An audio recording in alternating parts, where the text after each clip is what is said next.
13h, 14h, Europe 1 Info. Europe 1 Info se poursuit à 13h32 sur Europe 1 avec vous, Clélie Mathias, la journaliste et chroniqueuse sur CNews, Ksenia Fedorova, et le chef du service politique chez Valeurs Actuelles, Sébastien Ligné. Et j'en profite pour saluer Ksenia Fedorova qui nous a rejoint. Bonjour, soyez la bienvenue. Je vous propose de revenir sur cette polémique en Allemagne. Écoutez la sortie et la déclaration de Friedrich Merz, le chancelier allemand, la semaine dernière, lors d'une conférence de presse. Puis, dans ce même extrait que vous allez entendre, 2 jours plus tard, un journaliste demande au chancelier allemand s'il regrette ses propos. Eh bien, écoutez sa réponse.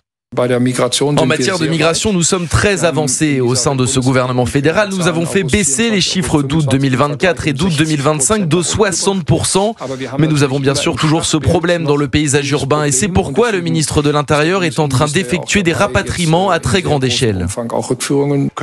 Pouvez-vous nous dire ce que vous vouliez dire? Quel était votre objectif en tenant ces propos et si vous avez quelque chose à retirer? Je ne sais pas si vous avez des enfants et si parmi ces enfants il y a des filles. Demandez-leur ce que j'ai pu vouloir dire par là.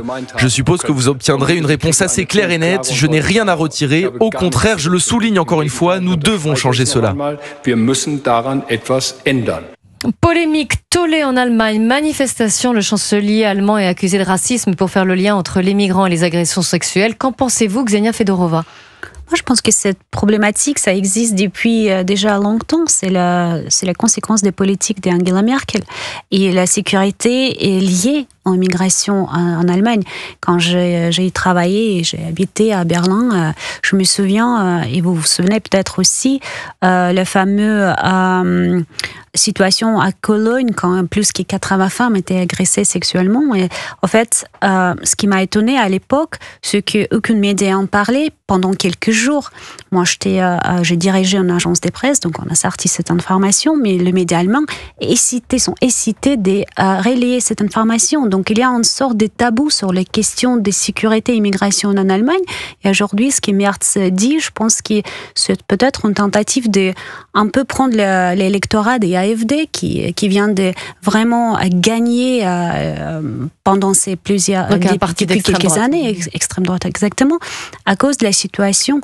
Parce que c'est évidemment, il y a un problème. Évidemment, il y a un problème avec la sécurité et la politique officielle fait en fait rien. Ça me fait penser aussi un petit peu de la situation en France, quand on a les situations difficiles avec les migrations légales, par exemple, les sécurités, et en fait, beaucoup de médias n'en parlent pas ou essaient en fait éviter le sujet. Donc, je pense que c'est quelque chose qui est évident et Merz a essayé de récupérer l'électorat de AfD, à mon avis. En tout cas, il met les pieds dans le plat. C'est ça. Sébastien Ligné. Oui, la société allemande aussi se réveille progressivement de cette un petit peu insouciance migratoire qu'elle a connue notamment dans les années 2010. On se souvient de l'accueil de plus d'1 million de réfugiés syriens entre 2014 et 2016 par Angela Merkel.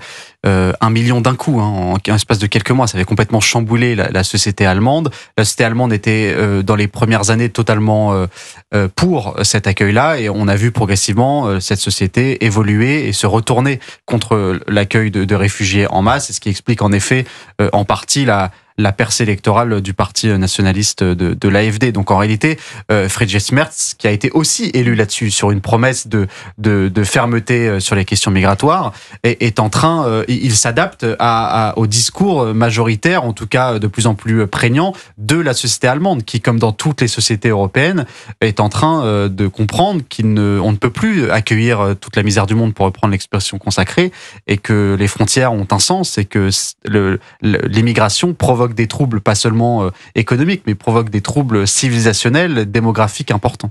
Alors, et vous l'avez dit, Ksenia Fedorova, et vous aussi, Sébastien Ligné, c'est-à-dire que derrière cette déclaration, qui est loin d'être anodine, elle a une vocation évidemment politique derrière, sans doute à ramener vers lui les électeurs de l'AfD. Mais cela dit, et c'est tout le problème souvent en politique, il y a les déclarations, l'aspect communication, mais derrière, les actes. Que fait l'Allemagne ? Est-ce qu'il y a eu des lois qui ont été prises dans ce sens ? Est-ce que ça bouge ? Ça bouge un petit peu. Il y a eu surtout en 2024 une vague de régularisation assez importante. Donc en réalité, ils sont en train progressivement de changer. Ils ont essayé avec des accords bilatéraux de renvoyer certains réfugiés politiques, ce qui était très difficile avec le carcan européen. Donc oui, il y a une prise de conscience, mais encore une fois, il y a la prise de position et il y a les faits. Je ne trouve pas que ce soit une prise de position polémique. Les faits le montrent, les statistiques en Allemagne c'est polémique, en tout cas. le montrent. Beaucoup de manifestations. Oui, mais enfin, je veux dire, il parle de la surreprésentation des étrangers dans les faits de délinquance et d'insécurité, notamment sexuelle.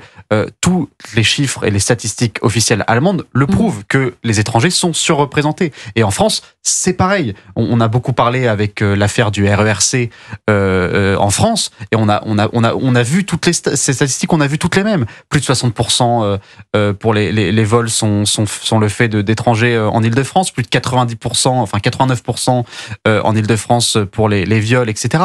Donc oui, enfin ce sont des faits. C'est là où je veux en venir, c'est que on peut débattre de la formule qui est peut-être un petit peu offensive et ça peut choquer les Allemands, mais derrière il y a des faits qui sont incontestables et ça on ne peut pas les des chiffres, des statistiques. C'est un échec aussi c'est un échec aussi des programmes d'intégration. Je pense que là il y a quelque chose qui va pas du tout avec ces immigrés qui sont très loin des. Souvent, ils ne parlent même pas ni anglais ni allemand. Il y a une grande diaspora turque, par exemple, qui est très bien intégrée dans les sociétés allemandes, mais avec ces dernières années, je pense que le programme n'est pas marché. Après, si on regarde les passés de l'histoire, évidemment qu'il y a beaucoup de polémiques autour de ces sujets avec l'Allemagne. Et aussi, je pense que Merz se trouve en phase de critique dans son propre parti à cause de ces sujets. Donc, pour répondre à votre question, je ne suis pas sûre que ça va donner quelque chose à part de communication.